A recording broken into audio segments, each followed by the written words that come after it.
Okay.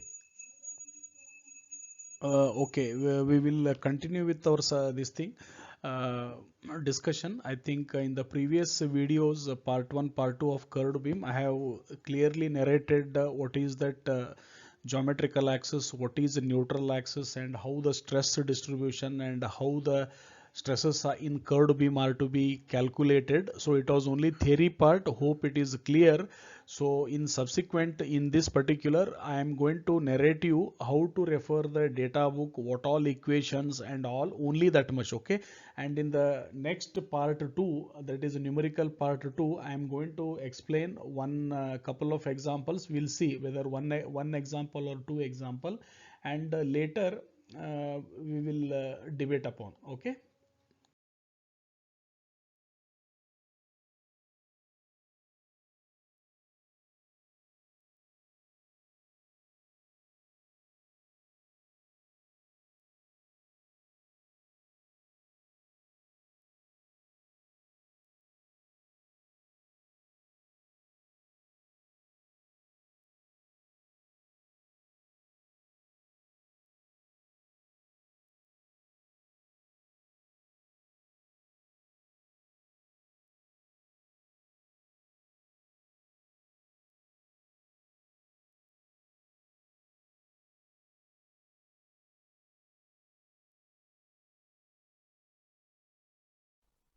Okay.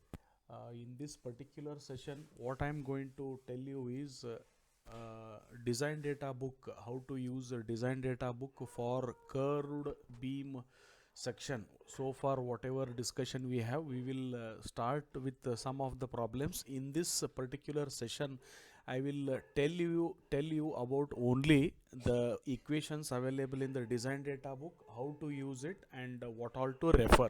Okay, by this time I believe all of you are clear about what is meant by geometrical axis, what is meant by neutral axis, and what is Ri, Ro, and Rn, Rg, and what is that Ci and then Co. Okay, and what is the stress distribution across curved beam. Okay, by this time you all of you are aware.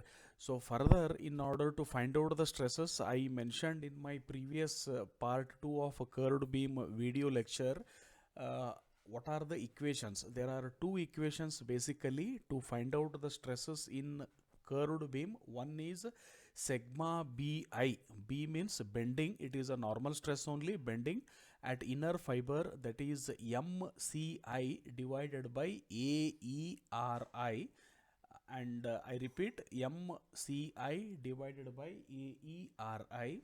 And another one is at outer fiber sigma bo, that is mco divided by aero. Okay, so this is what we have seen in our previous discussions. So now your data book, you have to open page number 159. Okay, 159.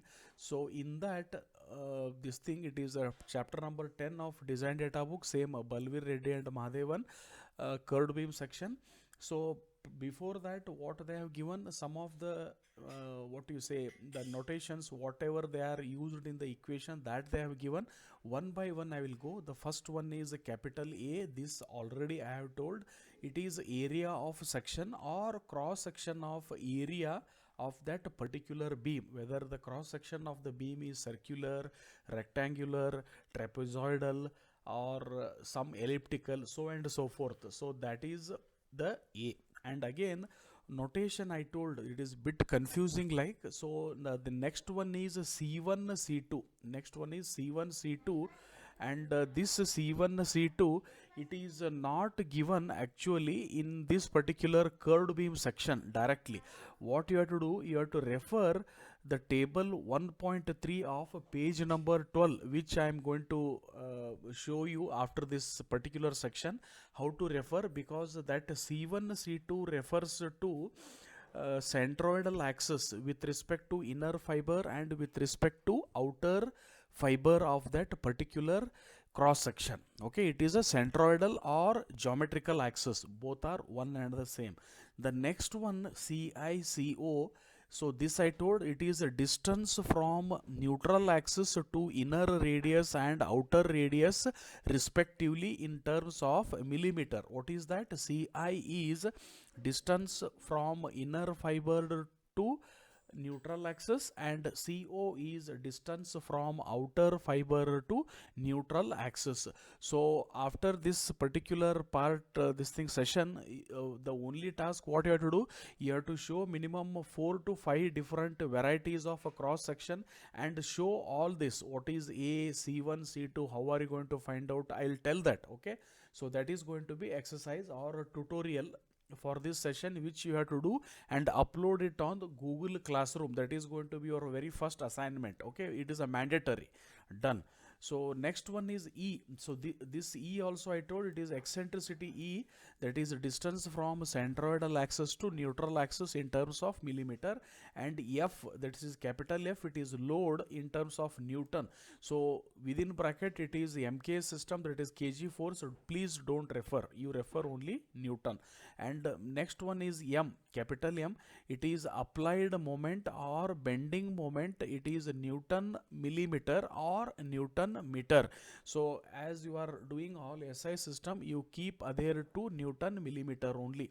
And capital R, this I told, R or RG, some of the books or notations you may come across, both are one and the same. It is basically radius of centroidal axis, that is from center of curvature to radius of centroidal or geometrical axis. This again refer back to my previous videos, in that I have clearly shown that. Okay, the next subsequent is R suffix n. It is radius of neutral axis or radius to neutral axis in terms of millimeter. That is, neutral axis will be always smaller than the geometrical or centroidal axis. You have to remember, in calculation, if you get Rn value more than R, that means your calculation is wrong. So that is the understanding you should have. Then subsequently you have Ri, Ro, that is inner and outer radius of curvature respectively in terms of again millimeter. So what is that? Ri is inner radius, Ro is outer radius. And again lastly we have sigma I, sigma O. This I have given notation sigma Bi and sigma Bo. So B simply I have told it is a bending stress, other than that nothing. That is as same as what they have mentioned here, that is sigma Bi is same as sigma I only, and sigma O is same as sigma Bo. That is basically bending stresses at inner and outer radii or outer fiber respectively, and it is mega Newton per millimeter. I think there is a mistake, it is a millimeter square it has to be, or megapascal it is. Pascal is mega Newton per millimeter square only. Okay, MPa or Newton per I think mega Newton, this unit is wrong. Okay, so mega Newton, yeah, megapascal it is Newton per millimeter square, so that is wrong, so make correction. Okay, so subsequently you have equation 10.1a, that is a very generalized. If you want to find out the stress at any fiber, so the tutorial what you are supposed to, you are supposed to go on finding the radii, that stresses at various fibers from inner to outer. So one problem I will give, so you have to find out using this expression.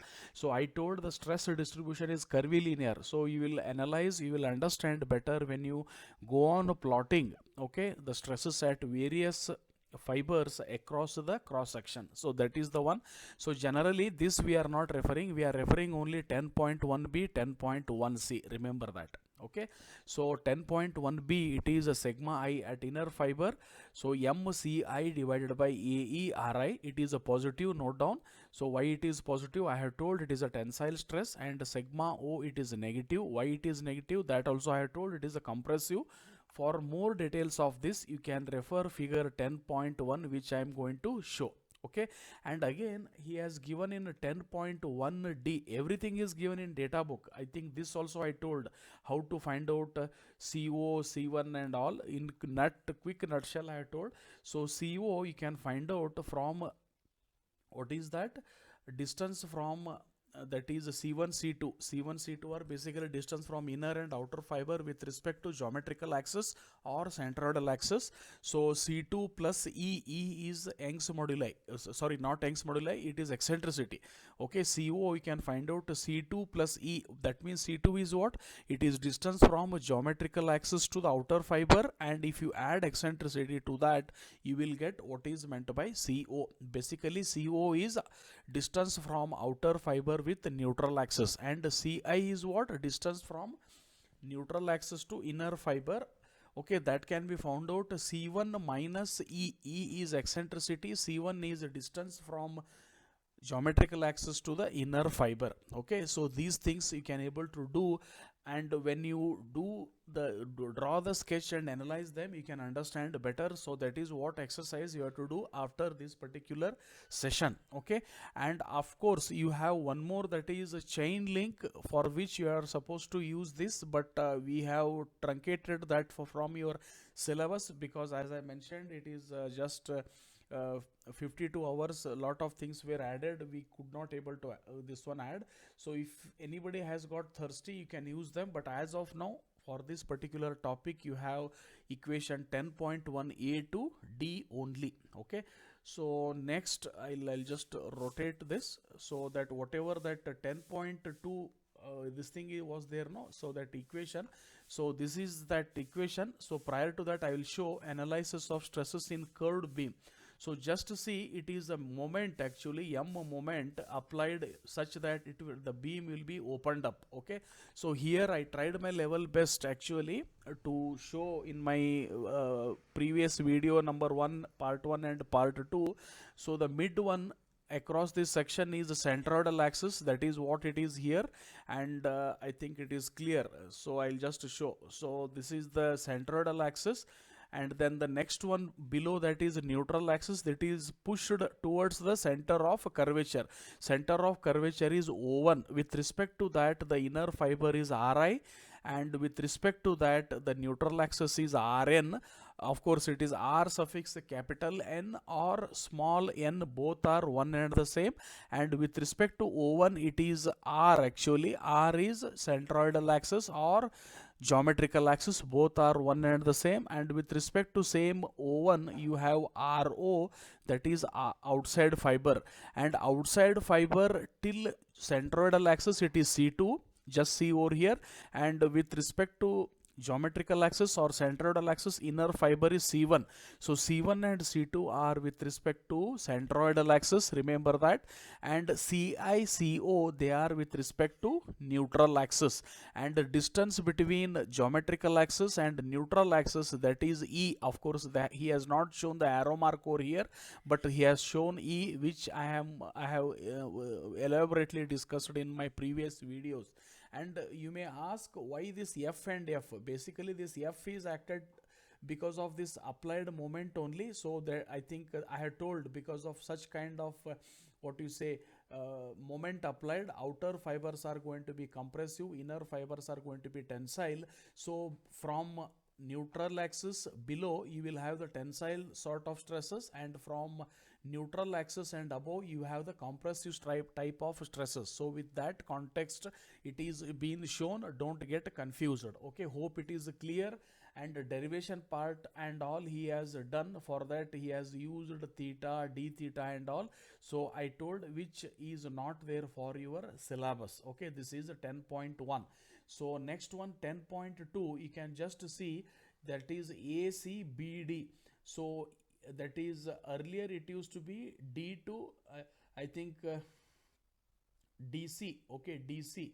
So A to B is curvilinear, what it is been in curved beams, and that D to C to D is linear, actually linear variation, which is in straight beam theory. So here you just note down again, with the center of curvature, that geometrical axis which is greater is R simply, and which is below that geometrical axis, it is a neutral axis, which is Rn, and the difference between those two, R and Rn, it is E, small e, that is eccentricity, and it is applied mm. So this you should able to understand. Okay, and this is the chain link. As I told, it is not there for your syllabus, and these are again equations pertaining to chain link, closed link only, again which I am not going to tell, so we will end up with this one only. Okay, so again this is also this one only, chain link only. So analysis how we can do in closed ring, I think I have showed actually. So when the link try to visualize, of course this also happens to be free body diagram, and the concept you should able to analyze. So this is a closed ring wherein I think we will take 10.4 only. So the load is applied like this. When you draw the free body diagram, free body means this 1/4 section you will be showing, and this force or this force. Okay, so you will be superimposing this force over here. Because of that, what happens at this section A, there is going to be moment in this particular direction. So that will be with respect to geometrical axis only. Okay, so we have to find out the moment, that is from center of line of action of load till geometrical axis. You should take that and try to find out the moment. So this is going to be that, and these are the references which I will not be this thing showing. And again I'll one second, I will just one second, I think it is rotating. Yeah, so this is table 10.1 of your data book only, that is page number, one second, I think I have done the scanning using my handset. I think it has not come properly. Page number 12, you just see table 10.1 formulae of not 10.1, it is same 159 is curved beam, it is curved beam section only. I beg a pardon, it is same. Okay, in that 10.1 table they have given various formulae. So basically for I will just tell some 2 to 3 particular sections. It is curved beam section only. So they have shown CC over here and then R over here. So please note down, it is R means it is a centroidal or geometrical axis, and CC is a distance. You should consider R means this arrow is towards here. So the first one is inner fiber, second one is outer fiber, and H is the height of that CC. So they have not given the formula how to find out R, how to find out C, and all that kind of stuff. For that you have to refer back another table which I told, I think the previous one, table one second, I'll take my data book. Of course I have scanned that. I hope it is there here only. Just hold on one second. I think yeah, it is there. No, it is again not there. I think it is a second one. Okay, I'll just refer this one only and refer my data book. It is page number 8, 9, 6, not 16. It is, yeah, I am right. It is page number 12, table 1.3a, properties of various cross sections. I think I had to stop this thing here and then again download and then get back to you. So there they have given that all, how to find out R and all. I will just explain in the next subsequent slides. First we will adhere to this. Please note down, these are various sections, that is solid rectangular section, solid circular, hollow section, elliptical, and then hollow elliptical section, and then triangular section, trapezoidal section, and so forth, and inverted T U section, and then I section, rectangular section. Okay, then again unsymmetric I beam, and all they have given. Okay, so this is subsequent pages of curved beam only. Please open up your data book whenever you listen my video and then go through. And in the second column, what they have given, I'll just zoom it. So it is E is eccentricity, that is a difference between R minus Rn. So remember always R is greater than Rn. R is centroidal or geometrical axis, that is given by R minus H divided by, for rectangular section, H divided by log to the power E. Okay, that logarithmic natural log, that is flower bracket, inside the bracket R plus C bracket, again small bracket, divided by R minus C. Okay, then bracket complete, flower bracket complete. Okay, what is this H? H means height of this particular cross section, And what is R? R is the that geometrical axis. C is what? So C is this particular.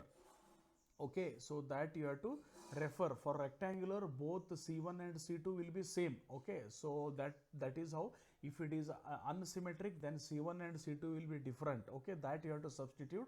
And they have given one more, that is Ki equal to, so please don't refer. I have told very specifically in the beginning, very first part 1, that is stress concentration factor, that you have to refer. If you are very much particular, please don't refer this. Okay, you refer only the first one. And again, that directly Rn you can just refer. Rn equal to, I think I will be using this expression, Rn equal to directly this, because this R and R will get cancelled, this negative sign will go. So Rn equal to H divided by whatever that log to the power base E R plus C divided by R minus C. So this is how we should substitute. Find the value of Rn, substitute that Rn, find the difference of eccentricity, and again the related CI/CO you should able to calculate, and then find out the stresses at inner fiber and outer fiber. So similarly you have for circular cross section, and similarly hollow you will not be having. Circular you have, rectangular you have, and trapezium also you have. This hollow it is not there, and we will not also give the triangular. So quickly I will tell trapezium so that you will be clear about. Okay, so just to see, for trapezium we have like this. So that is E equal to R minus Rn, that is RR get cancelled. So Rn I can directly write Rn equal to A divided by entire this thing of this equation, that is B1 R plus C2 minus B R minus C1 divided by H log to the base E, that is natural log R plus C2 divided by R minus C2 minus B1 minus B2. Okay, so B1 minus B. Okay, so what is that C1 C2? Now you can notice over here, B is this, I think it is half scanned, plus please note down C1 is outer fiber, C2 is lower fiber, and this is R. Okay, and then again H is this value. Please go through accordingly, you should able to substitute. Okay, so I will just stop here, and then I will continue one more that table whatever I have told, and with that we will stop. Okay, thank you. Okay, okay, as I mentioned in the previous slide, I will just show how to find out that geometrical axis or centroidal axis from data book, which is not given in curved beam section. You have to refer other section, that is table 1.3 page number 12. So just to see that. So the first one I'll explain. So some of the terminologies which are given in curved beam section, they are something like C1, C2, which are not same in this particular table 1.3. They are simply C. And again there is no evidence of R, from which side that R has to be taken. Okay, so you have to be very particular. So it is distance, fourth column, distance farthest, distance to farthest point C. You have to consider this particular. So that is C in this particular. Okay, that one you have to refer, and you have to substitute accordingly the geometrical axis R, and then corresponding equations. In this particular, the first one is a rectangular cross section, which H is more than B, and C it is shown. There is no evidence of R, as I mentioned. So the horizontal one is actually the geometrical axis. From there the inner fiber is given as C. So you should understand what is that C. The value of C, it is given by H by 2, that is total height, half of that is going to be C, and that C plus inner radii Ri, if it is given, you have to add Ri plus C to find geometrical axis R. Okay, so this is how you have to do. Quickly I will show one more, that is a trapezoidal. I think I'll one second, I'll just, because it is not available. Okay, as I mentioned, I'll show you the next one. So that is a trapezoidal, that is F, column number 1. If you see, it is a trapezoidal. So wherein you have B is shown, B naught by 2 is shown, C and then H are given. So what is this B naught and B? So B is the one edge of the fiber, and then the total bottom side, whatever that particular, that minus B is B naught by 2 one side and B naught by 2 another side. Please, as I repeat, take a pen and paper, what I am explaining, put a the phone, and then slowly try to draw and then make yourself comfortable, because it is practically not possible to again make you how it happens in our real time class. Okay, so try to cope up, right? So these are the terminologies you should able to understand. And fourth column, directly he has given the method of finding the C, that is C equal to 3 times B plus 2 times B naught bracket into H divided by 3 times inside the bracket 2 times B plus B naught. So you may not be getting the direct values in the given problem like B naught by 2 and all that, C and all. You have to analyze actually. So they will give at the maximum the cross section, that bottom edge, and then top edge. And again here one more this thing interesting is which has to be considered as inner fiber here and which has to be considered as outer fiber. Okay, I'll tell you very clearly, very slowly, try to analyze. Always in curved beam, stresses are going to be maximum at inner fiber. When the stresses are going to be maximum, you should have larger dimension of cross section at inner fiber and smaller dimension of cross section at outer fiber. That means whatever this B is shown, that is outer fiber dimension, and whatever that larger one is there at the base, that is going to be inner dimension. With respect to that edge, it is going to be Ri, and whatever C is given, that is C2. You just refer back the trapezoidal section from the equations given pertaining neutral axis equation and corresponding figure in curved beam. You refer that, you will understand. Okay, so you have to find here it is not given C1 or C2, you should correlate. It is C given for this trapezoidal section is same as C2. Please refer yourself, okay, the previous this thing slide, and then make yourself comfortable.